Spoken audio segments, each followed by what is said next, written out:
અને આનંદ આવે છે. પેલા આપણે કંકોત્રીમાં કન્યાનો બાપ વરાજાના બાપને એમ લખતો, લગ્ન લખે ને એમાં લખતા કે 50 માણસોને લઈને આવજો, જાનમાં 50 માણસોને લઈને આવજો. 50 ના 70 થાય તો વાંધો શું ગોપાલ બાબુ? કઈ વાંધો ન હોય. પરંતુ એક ખાસ કન્યાનો બાપ એમ લખે કે જાનમાં એવા જાનિયાઓને લાવજો કે તમારા ગામની અંદર રહેનારા એ લોકો માણસ જેવા હોય, એટલે 50 માણસો લાવજો. હા, એમ ભલે અહીંયા તમે થોડા બેઠા છો, પણ વ્યાસપીઠ ઉપર કહું છું, વ્યાસપીઠ ઉપરથી કહું છું કે ઓછા છો, પણ મને તમારા બધામાં માણસાઈ દેખાય છે. આ માણસો છો તમે, તોડાની જરૂર નથી બહુ. આજે અમારે આમ એટલા આમ લાખો માણસો બેઠા હોય કથામાં, આમ અમારી નજર ન પહોંચે એટલા લોકો કથામાં બેઠા હોય, પણ અહીંયા જેટલા બેઠા છો ખરેખર મને આનંદ આવે છે. હજી તો આ તો શરૂઆત છે, હજી તો આપણે ખૂબ આનંદ કરવાનો છે, ખૂબ આનંદ કરવાનો છે. રામકથાના 7 કાંડ છે. બાલકાંડ, અયોધ્યાકાંડ, અરણ્યકાંડ, કિષ્કિંધાકાંડ, સુંદરકાંડ, લંકાકાંડ અને ઉત્તરકાંડ. આ એક કાંડ મારા ને તમારા જીવનને ચરિતાર્થ કરશે.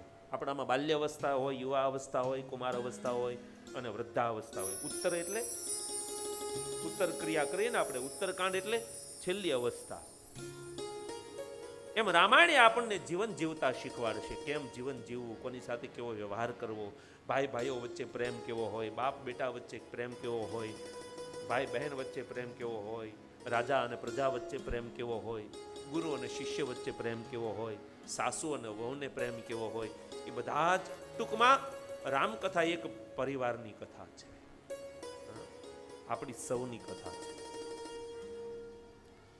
એવી રામકથાનો આપણે પ્રથમ દિવસે મંગલાચરણમાં એનો શુભારંભ કરવો જોઈએ. મહાત્મય એટલે એનો મહિમા.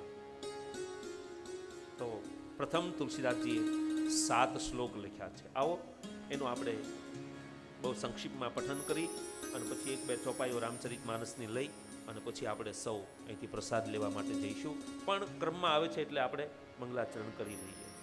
વર્ણાનામર્થ સંઘાનામ રસાનામ છંદસામવિ મંગલાનામ ચ કરતારો વંદે વાણી વિનાયકો ભવાની શંકરો વંદે શ્રદ્ધા વિશ્વાસરૂપિણો યાભ્યામ વિના ન પશ્યન્તિ સિદ્ધાઃ સ્વાંતસ્થમીશ્વરમ વંદે બોધમયં નિત્યં ગુરું શંકરરૂપિણં યમાશ્રિતો હિ વક્રોપી ચંદ્રઃ સર્વત્ર વંદતે સીતારામમુણગ્રામ પુણ્યારણ્ય વિહારિણો વંદે વિશુદ્ધ વિજ્ઞાનો કવીશ્વરો કપીશ્વરો ઉદ્ભવ સ્થિતિ સંહારકારિણીં ક્લેશહારિણીં સર્વશ્રેયસ્કરી સીતાં નતોહમ રામ વલ્લભા યન્માયા વશવર્તી વિશ્વમખિલે બ્રહ્માદિદેવાસુરા યત્સ્વાદુષેવ ભાતિ સકલં રજો યથા હેર્બ્રહ્મ યત્પાદપલ્લવમેકમેવ ભવામ્ભોગે સ્થિતિર્ષાવતાં વંદેહં તમેશ કારણ પરમ રામાખ્યમ વિશમ હરિ. આવા 7 શ્લોક લખ્યા છે. પ્રથમ 7 કાંડ, 7 શ્લોક. એક શ્લોક એક કાંડને સમર્પિત કર્યો છે. આપણે ત્યાં 7ની બહુ મોટી મહિમા છે. 7 સાગર, 7 અઠવાડિયાના દિવસો, 7 યોગની ભૂમિકા, 7 સમુદ્ર, 7 દ્વીપ.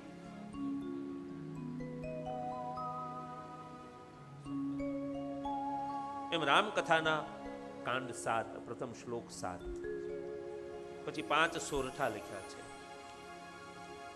અને ગુરુ ગીતાથી રામકથાનો પ્રારંભ કર્યો. આવો આપણે અમુક ચોપાઈઓ ક્રમમાં આવે છે લઈ અને પછી સૌ પ્રસાદ માટે જઈશું. દેશ કરો બાપુ.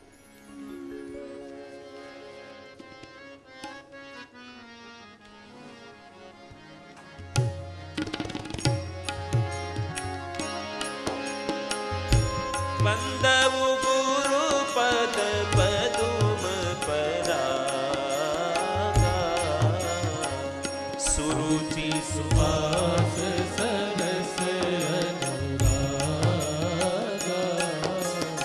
અમીય મૂરિમય પૂરન સમન સકલ બરુજ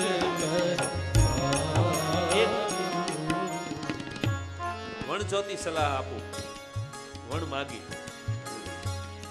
તમે મારી સાથે સાથે રામચરિત માનસની ચોપાઈઓ ગાઈ શકો એટલા માટે એક બજારમાં પુસ્તકાલયમાં આવો ગુટકો મળશે તમને રામાયણ. ગીતા પ્રેસ ગોરખપુરનો ક્યાંક જો મળતો હોય તો તપાસ કરજો. આવો એક એક લઈ લેજો. આને ગુટકા કહેવાય. ઓલા ગુટકા ખાવા સાગરભાઈ ત્યારે કેન્સર ને નોતરે એમાં લખ્યું જ હોય, ચિત્ર દોર્યું હોય એમાં તમારે જોવું. હા, આમાં આ બધું પડી ગયેલો ભાગ હોય તોય આપણે ખાઈએ છીએ. નડે છે આપણને ચેતવણી આપે છે તોય આપણે ખાઈએ છીએ. તો આમાં કોઈ ચેતવણી નથી. આને તમે ખાશો, આને તમે પીશો, રામચરિત માનસની ચોપાઈઓ ગાશો તો એક જન્મના નહીં, જન્મો જન્મના પાપ બળીને ભસ્મ થઈ જશે. આનું વ્યસન કરો, માનસના ગુટકાનું, ઓલા ગુટકાનું નહીં. તો આવો ક્યાંકથી મગાવી લેશો અથવા લઈ લેજો, અથવા હું ગિરીશભાઈને ક્યાંક કહીશ કે અમુક આવા ગુટકાઓ બજારમાંથી કે જ્યાંથી મળતા હોય ત્યાંથી લાવી અને શ્રોતાઓને આપના તરફથી આપો, જેથી કરીને બધાય ગાઈ શકો. આ રામચરિત માનસ એ ગાવાનો વિષય છે.